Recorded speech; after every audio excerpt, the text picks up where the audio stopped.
Greetings, everyone. November the 20th. It is now after 5 p.m. Eastern Standard Time here. And I'm coming back at you with another facts only video this evening because it is a partner to the one I released this morning. Thank you for being here.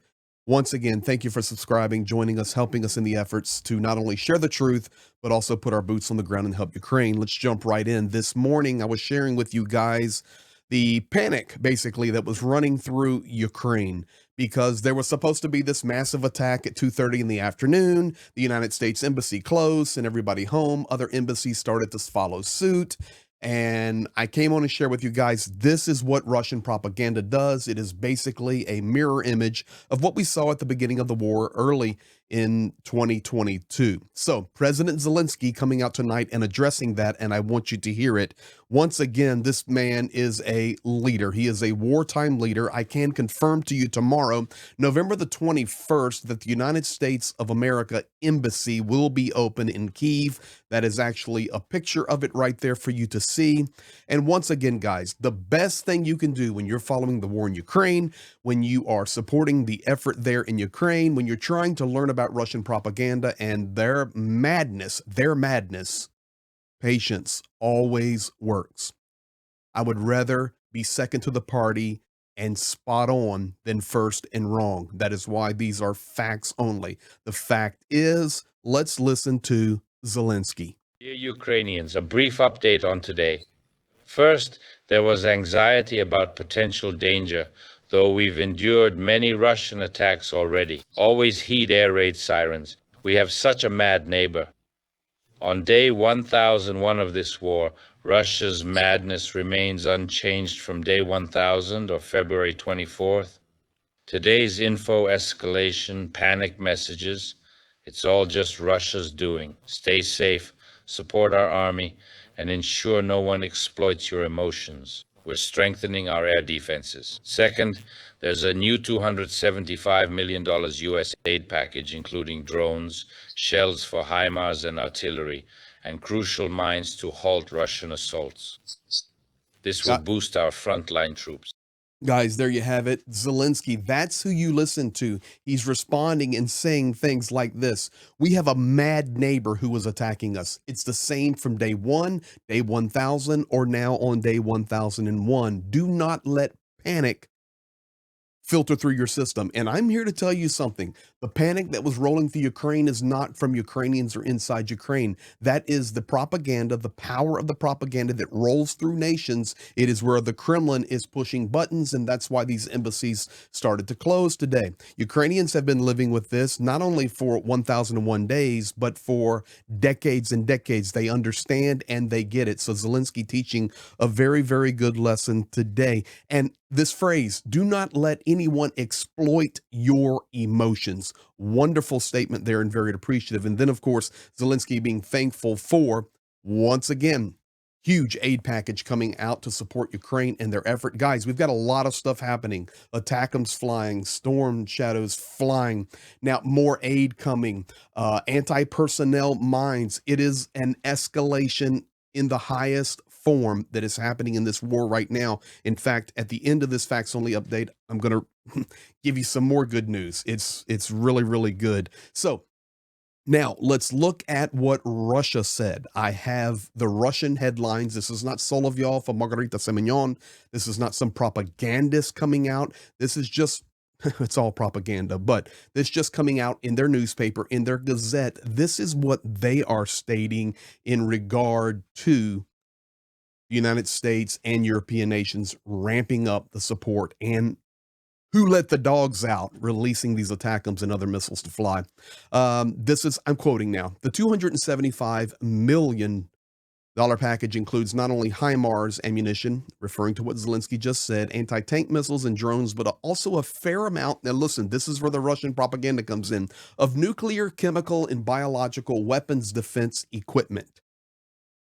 It may, but they're going to spin it for themselves, of course. The White House is directly involved, and obviously, the United States is moving towards an even greater escalation and preparing Kyiv for dire consequences. That is a reference to the nuclear, chemical, and biological. This plan may also include new provocations, and terrorist attacks by Ukraine.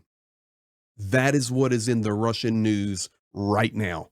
Quote, that is a response not only to the missiles flying, but also more aid coming, and even aid where we did not see it coming, such as anti-personnel mines. And in fact, Lloyd Austin confirming that today in a strong way. He says, I'm behind it 100%. So a lot of escalation happening, but these are facts only. Now, let's go to the next fact this evening. I have to direct you now to Andrei Subiga. Andrei Subiga, and this is about territory and sovereignty. You can see the entire map of Ukraine there, including the 4 regions of Lugansk, Zaporizhia, Donetsk, Kherson, and Crimea. That is Ukraine. That's what you're looking at right there. Andrei Subiga is the foreign minister. He replaced Dmitry Kuleba. Came out with a powerful statement in regard to sovereignty and Ukrainian territories, and he explains why. You need to hear this tonight. Once again, just step by step by step by step of escalation and the combating of the propaganda and narratives. We've seen 2 of them today. The the massive air attack that's coming at 2:30 didn't happen, and it was just a result. That madness was a result of the propaganda that comes from Russia. Zelenskyy explained that. For about a week now, 10 days, we've been hearing about, we're going to give up some territory for security guarantees. Baloney. Baloney. Umarov addressed that, and now Andrei Subiga addressing this. Check it out. There can be no alternative to peace through strength. Ukraine will not accept any initiative that suggests compromises on our sovereignty or territorial integrity. We will not accept any initiatives developed without our participation. Nothing about Ukraine without Ukraine. We will not accept any land for peace deals. Such ideas would leave millions at the mercy of the aggressor, subject to genocide and torture. This isn't peace, it's appeasement. Appeasement has never worked in the past, and it will not work now. This isn't peace, this is appeasement. Beautiful play on words there, even in the English language, even though he was speaking Ukrainian. It works the same once translated. Peace only through strength.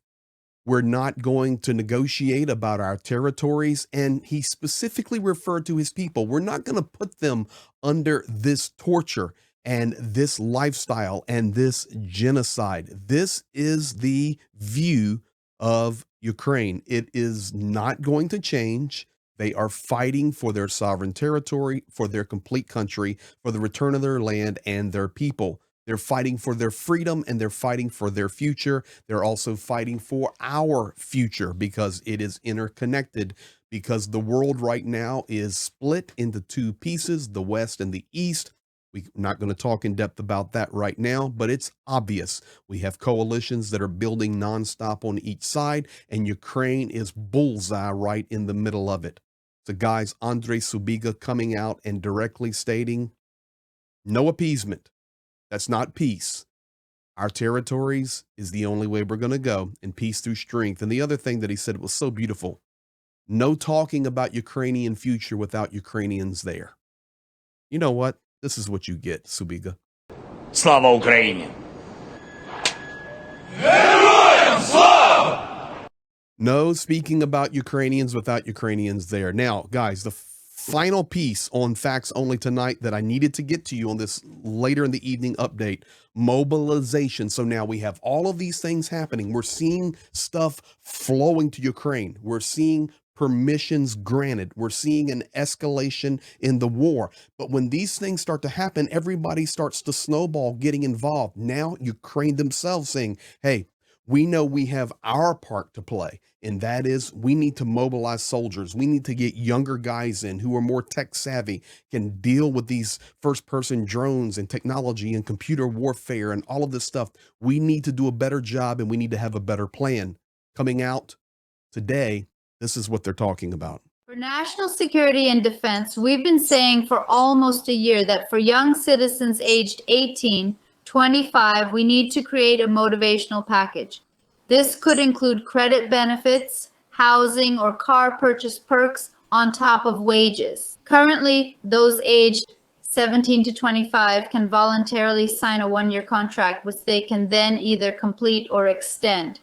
The main question is how to motivate young citizens to voluntarily sign and extend these contracts so that their skills, opportunities, and experience, especially as VPLA operators, which is widely used now, can be maximally utilized in the armed forces of Ukraine.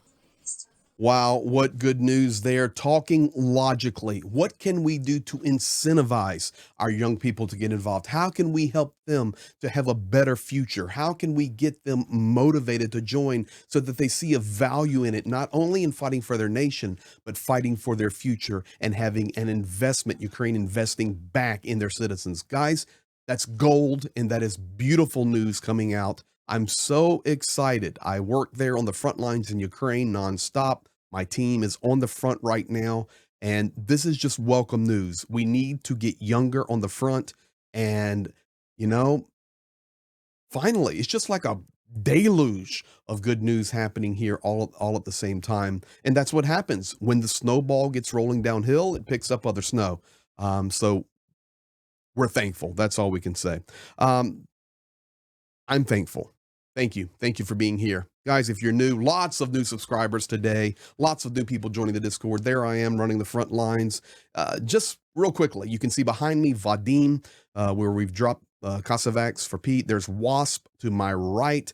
Over my head there is Oleg Mikolayevich. Above him, the guy with no hat is Zhenya, my partner. You'll see him on here live. He's dropping aid right now. You will be seeing it. Paying attention for that. Cola over Zhenya's shoulder. And listen, thank you. Thank you for commenting, subscribing, dropping a like, and supporting the work there. And most importantly, thank you to our moderators. You guys are awesome. And I mean, not only on YouTube, but in our Discord. Please join the Discord. You'll enjoy it there, family atmosphere. And we're working and learning from each other and growing together in all facets of life. But the reality is, those guys do an amazing job to keep me free to work on this information that I'm funneling, translating, working on, and making sure it's accurate to bring to you. You guys have a great evening, and we'll be back very soon.